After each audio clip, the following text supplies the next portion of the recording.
ஆசீர்வாத தியானம். கடந்த ஒரு மாதமாக நான் உங்களுக்கு இந்த ஆசீர்வாத தியானத்தை அனுப்ப முடியாததுக்காக நான் மனம் வருந்துகிறேன். காரணம், சுகஈனமாயிருந்ததினாலே அதை செய்ய முடியாமல் போயிட்டது. ஆகிய தடைப்பட்டதற்காக நான் மனம் வருந்துகிறேன். மறுபடியும் செய்யத்தக்கதாய் கர்த்தர் அற்புதம் செய்தார். கர்த்தர் நம்மை ஆசீர்வதிப்பாராக. நானும் நீங்களும் வாழுகிறதாய காலம் இது கடைசி காலம். இந்த கடைசி காலத்தை குறித்து நான் நீங்களும் பார்க்கும் பொழுது, நானும் நீங்களும் ஆண்டவராகிய இயேசு கிறிஸ்துவை ஏற்றுக்கொண்டு பாவ மன்னிப்பை பெற்று ஞானஸ்நானம் பெற்றிருப்போமாயிருந்தால், நானும் நீங்களும் பரிசுத்த ஆவியானவரை பெற்றோம் என்றதாகிய அந்த பரிபூர்ண அனுபவமும் அவரோடு கூட பூரண ஐக்கியமும் உள்ளவர்களாக இருக்கிறோம் என்றதாகிய அந்த அனுபவத்தோடு கூட நாளாந்திரம் நடத்தப்பட வேண்டும். ஏனென்றால் இந்த கடைசி காலத்திலே திருச்சபையை, விசுவாசிகளை, தேவ பிள்ளைகளை நடத்தும் முழு பொறுப்பையும் தேவ ஆவியானவரிடத்திலேயே பொறுப்பு கொடுக்கப்பட்டிருக்கிறது. அவரை பொறுப்படுத்து அதன்படி திருச்சபையை, விசுவாசிகளை அவர் இந்த பூமியிலே கிறிஸ்து இயேசுவானவர் மறுபடியும் வரும் வரைக்கும் நடத்த அவர் அவ்விதமாகவே அவரிடத்தில் எல்லாம் கையளிக்கப்பட்டிருக்கிறது. ஆவியானவர் அதை ஏற்றிருக்கிறார். ஆகையால் தன் வேதம் சொல்லுகிறது, அப்போஸ்தலர் நடவடிக்கையின் புத்தகம் 2வது அதிகாரம் 17வது வசனத்தில் நீங்க பார்ப்பீர்களா இருந்தால், மாம்சமான யாவர் மேலும் கடைசி காலத்திலே என்று அங்கே குறிப்பிடப்பட்டிருக்கிறது. கடைசி காலத்திலே மாம்சமான யாவர் மேலும் தேவன் தம்முடைய ஆவியை ஊற்ற வேண்டும். ஏன்? கடைசி காலத்திலே இருக்கிறாகிய மனுஷர்கள் யாவரும் தேவனுடைய ராஜ்யத்துக்கு ஏற்றவர்களாக இந்த பூமியில் நடந்து எடுத்துக்கொள்ளப்படுவதற்கு தேவனுடைய ஆவியானவர் எல்லார் மேலும் அவர் தாமே கொடுக்கப்படுகின்றார். அவர்கள் தாமே பாவ மன்னிப்பை, அதாவது மனிதர்கள் பாவ மன்னிப்பை, இயேசு கிறிஸ்துவின் நாமத்தினாலே பாவ மன்னிப்பையும் ஞானஸ்நானத்தையும் பெற்ற உடனேயே பரிசுத்த ஆவியானவர் அவர்களுக்கு வரமாக கொடுக்கப்படுகிறார்.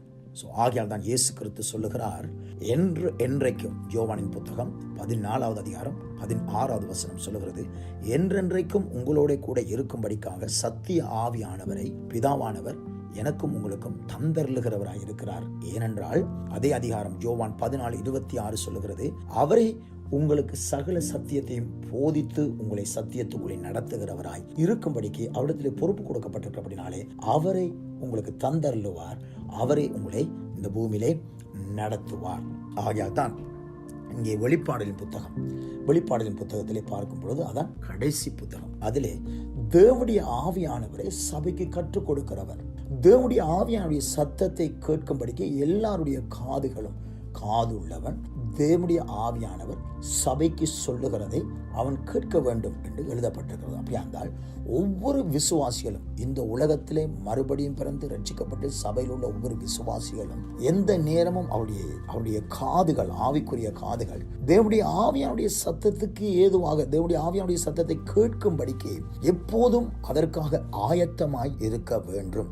ஏனென்றால் அவர்தான் எல்லாவற்றையும் கற்று அவ்விதமாகவே நம்மை தேவனுடைய சித்தத்தின்படி, அவருடைய நோக்கத்தின்படி, அவருடைய திட்டத்தின்படி நானும் நீங்களும் எல்லா பொறுப்புகளையும் அறிந்து கொள்ளவும், அதை நிறைவேற்றவும், அதன்படியே நானும் நீங்களும் வாழவும் அவரை நமக்கு கற்றுத்தந்து உதவுகிற ஆவியானவராயிருக்கிறார்.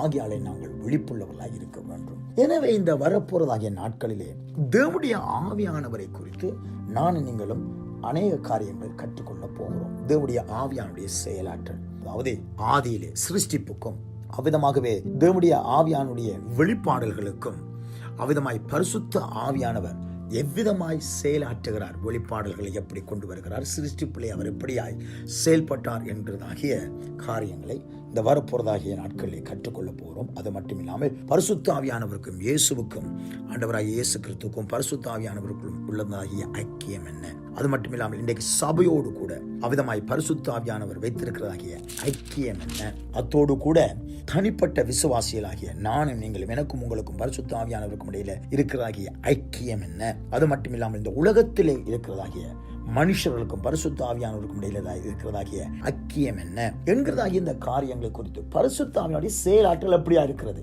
சபையோடு, உங்களோடு, என்னோடு, இந்த பூமியில் இருக்கிறதாகிய மனுஷர்களோடு கூட அவ்விதமாய் ஆண்டவராகிய இயேசு கிறிஸ்து நாட்களிலே, பழைய ஏற்பாட்டின் காலத்திலே, புதிய ஏற்பாட்டின் காலத்திலே, சிருஷ்டிப்பு நாட்களிலே எவ்விதமாய் பரிசுத்த ஆவியானவர் செயலாற்றப்பட்டார், இந்த முழு விவரங்களையும், காரியங்களையும், வெளிப்பாடுகளையும், அறிவையும் நானும் நீங்களும் பெற்றுக்கொண்டால்தான் இந்த கடைசி காலத்திலே தேவனுடைய பிள்ளைகள் என்று சொல்லப்பட்டு, அழைக்கப்பட்டு, சேர்க்கப்பட்டு, ரட்சிக்கப்பட்டு இன்றைக்கு கர்த்தரை தொழுது கொள்ளுகிறதாகிய நானும் நீங்களும் ஆண்டவராகிய இயேசு கிறிஸ்து வரும்பொழுது பரலோகத்துக்குள் எடுத்துக்கொள்ளப்பட்டு அவரை என்றென்றைக்குமாய் நாங்கள் தொழுது கொள்ளத்தக்கதாய், அவரோடு கூட இருக்கத்தக்கதாய் நம்மளை ஆயத்தப்படுத்துகிற பரிசுத்த ஆவியானவர், நம்மளை தயார்படுத்துகிற உதவி செய்கிற பரிசுத்த ஆவியானவரை நாம் அறிந்து அவரோடு கூட நெருங்கிய ஐக்கியம் இல்லாதவர்களாய் வாழ்வோமாய் இருந்தால் அது மிகவும் ஒரு வேதனையான ஒரு காரியமாய் மாறிவிடும். இன்னைக்கு பரிசுத்த ஆவியானவரை குறித்தே சிந்தை இல்லாமல் கிறிஸ்தவர்கள் சொல்லுகிறவர்கள் வாழுகிறதாக இந்த காலத்திலே கர்த்தர் என்னையும் உங்களையும், எனக்கும் உங்களுக்கும், தேவன்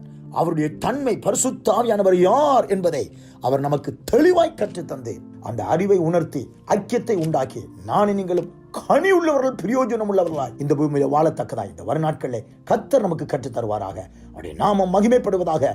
ஆவியானவரை பெற்று அவருடைய வல்லமையோடு கூட வாழுவோம். கர்த்தருக்கு ஸ்தோத்திரம். ஆமென்.